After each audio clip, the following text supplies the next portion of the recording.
Current account இருந்தால் தான் e-commerce business பண்ண முடியுமா? அப்படி கரண்ட் அக்கௌண்ட்டுக்கும் சேவிங்ஸ் அக்கௌண்ட்டுக்கும் என்னதான் டிஃபரன்ஸ் இருக்கு?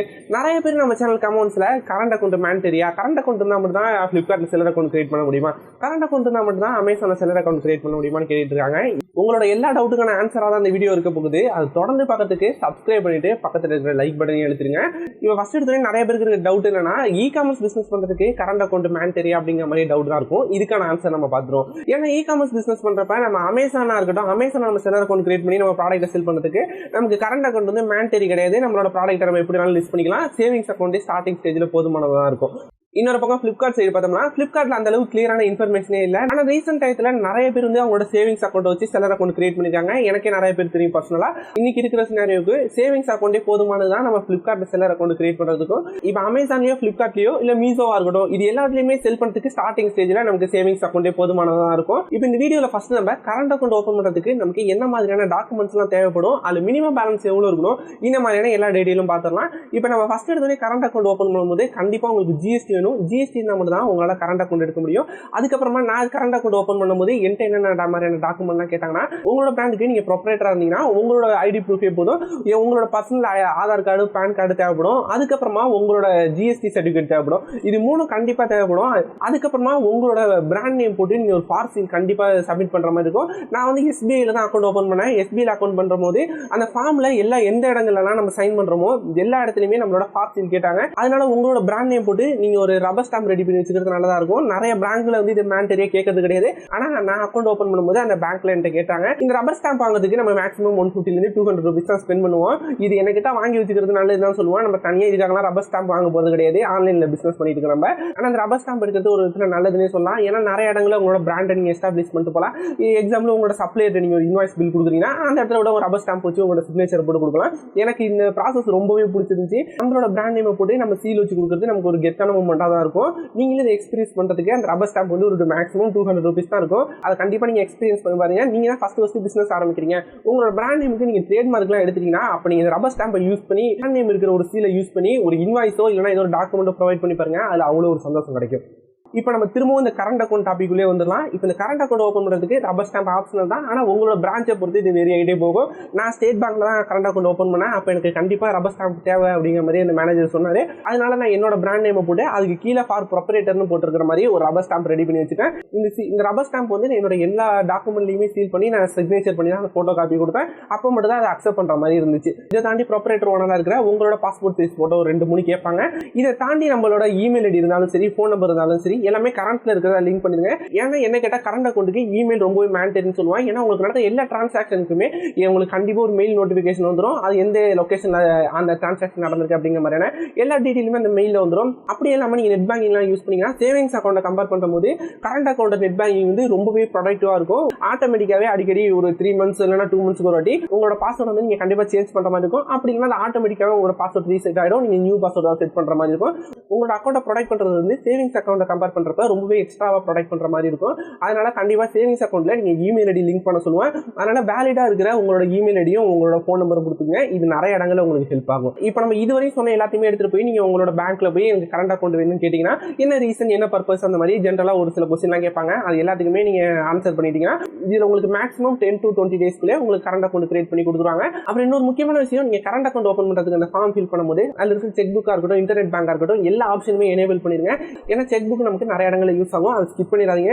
ஏன்னா நீங்க கரண்ட் அக்கௌண்ட் ஓபன் பண்ணிட்டு உங்களோட பேங்க் அக்கௌண்ட் வெரிஃபை பண்ணணும்னா அப்ப நிறைய இடங்கள்ல உங்களோட கேன்சல் செக் லிஸ்ட் தான் கேட்பாங்க. அப்ப நீங்க திரும்ப போய் செக் புக்குக்காக தனியா அப்லோட் பண்ணிட்டு இருக்க முடியாது. அது இந்த பேங்க் சம்பந்தப்பட்ட வேலை எல்லாமே அவ்வளவு சீக்கிரமா நமக்கு முடிஞ்சிடாது. எனக்கு மட்டும் தான் பர்சனலா நடக்குதா இல்ல எல்லாருக்கும் நடக்குதான்னு தெரியல.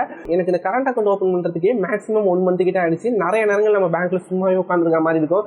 ஒரு வேலை ஒரு வாட்டியில முடியாது, ஒரு 2-3 வாட்டி தொடர்ந்து போயிட்டு இருக்க மாதிரி இருக்கும். இது என்னோட பர்சனல் எக்ஸ்பீரியன்ஸ். எனக்கு மட்டும் தான் இப்படி இருந்துச்சா இல்ல எல்லாருக்கும் அப்படி இருந்துச்சான்னு தெரியல. உங்களுக்கு இந்த மாதிரி பேங்க்ல சிம்பிளா முடிய வேண்டிய ஒர்க்குக்காக உங்களை நாள் கணக்கில் உட்கார வச்சிருந்தாங்கன்னா கமெண்ட்ல மென்ஷன் பண்ணுங்க. எனக்கு கொஞ்சம் ஆறுதலா இருக்கும்.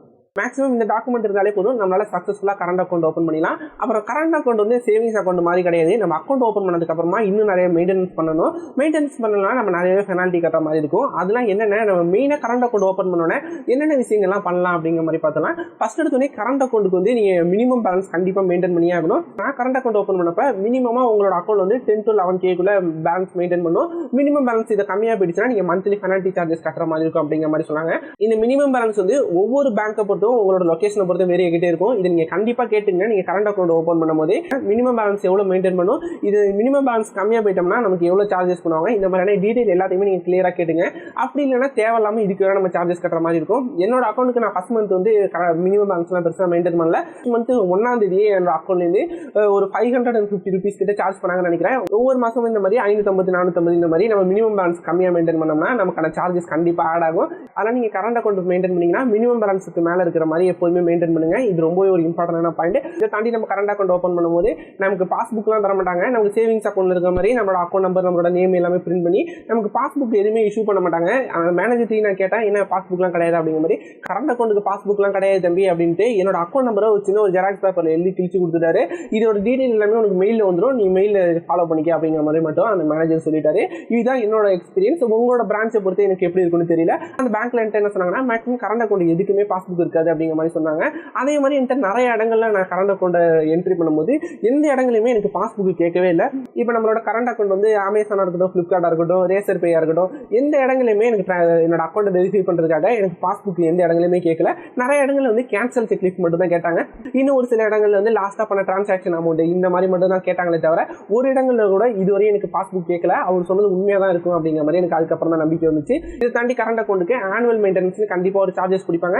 இந்த சார்ஜஸ் வந்து மேக்ஸிமம் 1000 rupees இருக்கும். எந்த பேங்க்லையுமே 1000 rupees தாண்டி போகாதுன்னு நினைக்கிறேன். ஆனால் இந்த ஆனுவல் மெயின்டெனன்ஸ் சார்ஜ் வந்து சேவிங்ஸ் அக்கௌண்ட் இருக்குன்னு நினைக்கிறேன். கரண்ட் அக்கௌண்ட் கம்பேர் பண்ணும்போது நம்ம கம்மியான அமௌண்ட்ல ஸ்பெண்ட் பண்ணுவோம். இது ஒன்று தான் டிஃபரன்ஸ். இப்போ இன்னொரு முக்கியமான விஷயம் என்னன்னா, நீங்க நார்மலாக யூஸ் பண்ணிட்டு இருக்க சேவிங்ஸ் அக்கௌண்ட்ல அமௌண்ட் போட்டு வச்சிங்கன்னா, இப்போ நீங்க ஒரு 10,000 20,000 போட்டு இருந்துச்சுன்னா அதுக்கு வந்து ஆனுவலா ஒரு 4 to 5% மேக்ஸிமம் எந்த பேங்க்லையும் 5 to 6% தாண்டி தர மாட்டாங்கன்னு நினைக்கிறேன். 4% வந்து உங்களுக்கு இன்ட்ரெஸ்ட் கொடுத்துட்டு இருப்பாங்க. இதனால பெருசா எந்த பயனுமே கிடையாது. அது இன்ஃப்ளூயன்ஸ் கூட பீட் பண்ணாது. ஆனா இந்த பக்கம் நம்ம கரண்ட் அக்கௌண்ட்டை பத்தி பார்த்தோம்னா கரண்ட் அக்கௌண்ட்ல அதுவுமே கிடையாது. உங்களுக்கு எந்த வித இன்ட்ரெஸ்ட்டுமே கிடையாது. நீங்க 1000 ரூபாயோ 10,000 ரூபாயோ எவ்வளவு அமௌண்ட் போட்டு வச்சாலும் அது எத்தனை வருஷம் ஆனாலும் அது அப்படியே தான் இருக்கும். அதுக்கு ரூபா கூட உங்களுக்கு இன்ட்ரெஸ்ட் தர மாட்டாங்க. இது கரண்ட் அக்கௌண்ட்ல இருக்கிற ஒரு டிஸ்அட்வான்டேஜ்னே சொல்லலாம். என்னடா கரண்ட் அக்கௌண்ட்டை பத்தி ஃபுல்லாவே டிஸ்அட்வான்டேஜ் சொல்றேன், கரண்ட் அக்கௌண்ட்ல அட்வான்டேஜ் இல்லையா அப்படின்னு கேட்டீங்கன்னா, கரண்ட் அக்கௌண்ட்ல நிறையவே அட்வான்டேஜஸ் இருக்கு. அது எல்லாத்தையுமே பார்ப்போம். கரண்ட் அக்கௌண்ட்ல நீங்க டிரான்சாக்ஷன் பண்றதுக்கு பெருசா லிமிட்டே கிடையாது. நீங்க சேவிங்ஸ் அக்கௌண்ட்ல ஒரு நாளைக்கு இவ்வளவு டிரான்சாக்ஷன் தான் பண்ணணும், இத்தனை வாட்டி தான் டிரான்சாக்ஷன் பண்ணணும் அப்படிங்கிற மாதிரி நிறைய லிமிட்ஸ் இருக்கும். ஆனா இந்த பக்கம் கரண்ட் அக்கௌண்ட்ல இது எதுவுமே கிடையாது. மெயினா இந்த ரீசனுக்காக தான் நிறைய பிசினஸ் ஓனர் வந்து கரண்ட் அக்கௌண்ட்டை ப்ரிஃபர் பண்றாங்க. தாண்டி கரண்ட் அக்கௌண்ட்ல இருக்கிற இன்னொரு அட்வான்டேஜ் என்னன்னா, உங்களோட பிராண்ட் நேம்க்கே நீங்க வந்து அக்கௌண்ட் ஓபன் பண்ணிக்கலாம். இப்போ நீங்க சேவிங்ஸ் அக்கௌண்ட் ஓபன் பண்ணீங்கன்னா இப்போ உங்களோட பர்சனல் ப்ரூஃப்ல என்ன நேம் இருக்கோ அந்த நேம்ல மட்டும் தான் நீங்க அக்கௌண்ட் ஓபன் பண்ண முடியும். இந்த பக்கம் நம்ம கரண்ட் அக்கௌண்ட்னு பார்த்தோம்னா உங்களோட பிராண்ட் நேம்லயே ஒரு கரண்ட் அக்கௌண்ட் ஓபன் பண்ணிக்கலாம். உங்களுக்கு வர செக் புக்கா இருக்கட்டும், உங்களுக்கு வர ஏடிஎம் இருக்கட்டும், அந்த அக்கௌண்ட் ரிலேட்டடா உங்களுக்கு வர எல்லா டாக்குமெண்ட்லயுமே உங்களோட பிராண்ட் நேம் தான் மென்ஷன் பண்ணிருக்கோம். இது வந்து உங்களோட பிராண்டுக்கு ஒரு எக்ஸ்ட்ரா ஒரு வேல்யூ ஆட் பண்ணணும்னு சொல்லலாம். இல்லைன்னா உங்களோட பிசினஸ் டிரான்சாக்ஷனுக்காக நீங்க ஒரு அமௌண்ட் கொடுக்குற மாதிரி இருந்ததுன்னா உங்களோட பிராண்ட் நேம் போட்டு ஒரு அக்கௌண்ட் நேம்ல நீங்க கொடுத்தீங்கன்னா அவங்களுக்கும் உங்க பிராண்ட் மேல ஒரு ட்ரஸ்ட் கிரியேட் ஆகும். அவங்களும் இது ஒரு ட்ரஸ்டபிளான பிராண்ட் தான் அப்படிங்கிற மாதிரி நினைப்பாங்க. அடுத்து நம்ம ஃபைனலா கரண்ட் அக்கௌண்ட் யூஸ் பண்றதுனால நம்ம ஓவர் டிராஃப்ட் வேணா எனேபிள் பண்ணிக்கலாம். நமக்கு அதுக்கு ஒரு ஃபார்ம் மட்டும் கொடுக்குற மாதிரி இருக்கும். ஓவர் டிராஃப்ட்னா ஒண்ணுமே கிடையாது. பேசிக்கா அந்த கிரெடிட் கார்டு மாதிரி தான் ஒர்க் ஆகும். ஓவர் டிராஃப்ட்ங்கிறது நீங்க 10 லட்சம் ரூபாய்க்கு நீங்க ஏதோ ஒரு ப்ராடக்ட் வாங்க போறீங்க. ஆனா உங்களோட அக்கௌண்ட்ல வந்து 7 லட்சம் ரூபாய் தான் இருக்குன்னா இதுக்காக எக்ஸ்ட்ராவா அந்த பேங்க்ல இருந்து நம்ம 3 லட்சம் வரையும் கிரெடிட் எடுத்துக்கலாம். இதுதான் நம்ம ஓவர் டிராஃப்ட்னு சொல்லுவோம். ஆனா அந்த 3 லட்சத்துக்கு கண்டிப்பா இன்ட்ரெஸ்ட்டும் பிடிப்பாங்க. அதையும் நோட் பண்ணிக்கிங்க. ஆனா இந்த ஒரு ஆப்ஷன் சேவிங்ஸ் அக்கௌண்ட்ல கிடையாது. கரண்ட் அக்கௌண்ட்ல மட்டும் தான் நம்மளால இந்த ஓவர் டிராஃப்ட் யூஸ் பண்ணிக்க முடியும். தாண்டி நம்மளோட பிசினஸ் லோன் வாங்குறதா இருக்கட்டும், கரண்ட் அக்கௌண்ட்ல நம்ம கரெக்டா டிரான்சாக்ஷன் வச்சுட்டு இருந்தோம்னா நமக்கு ஒரு லோன் அப்ளை பண்ணா கூட அந்த பேங்க்ல நம்மள கன்சிடர் பண்றதுக்கு அதிக சான்ஸ் இருக்கு. இதை தாண்டி கரண்ட் அக்கௌண்ட்டுக்கும் சேவிங்ஸ் அக்கௌண்ட்டுக்கும் மிகப்பெரிய டிஃபரன்ஸ் கிடையாது. நீங்க கரண்ட் அக்கௌண்ட் ஓபன் பண்ண போறீங்கன்னா இந்த வீடியோ உங்களுக்கு ரொம்பவே ஹெல்ப்ஃபுல்லா இருக்கும்னு நினைக்கிறேன். அப்படி இல்லைன்னா உங்களோட ஃப்ரெண்ட்ஸ் யாராச்சும் பிசினஸ் பண்ணிட்டு இருந்தாங்கன்னா அவங்களுக்கு இந்த வீடியோ ஷேர் பண்ணுங்க. உங்களுக்கு ரொம்பவே ஹெல்ப்ஃபுல்லா இருக்கும்.